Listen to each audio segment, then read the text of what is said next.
Sementara itu, Saudara, Pengadilan Negeri Kolaka batal melakukan eksekusi 2 rumah di atas lahan sengketa di Kabupaten Kolaka, Sulawesi Tenggara kemarin.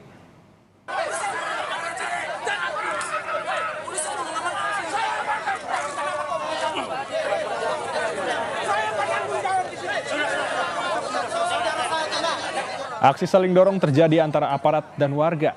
Kericuan pun tak terhindarkan. Warga menghadang petugas dari Pengadilan Negeri Kolaka yang ingin melakukan eksekusi terhadap 2 rumah di lahan sengketa. Peristiwa ini terjadi di Jalan Haji Laruru, Kabupaten Kolaka kemarin.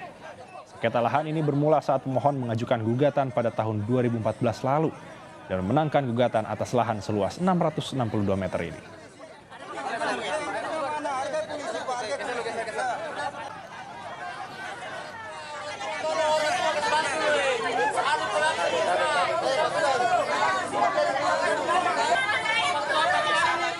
Seorang ibu yang merupakan penghuni rumah yang akan digusur ini tak kuasa menahan tangis.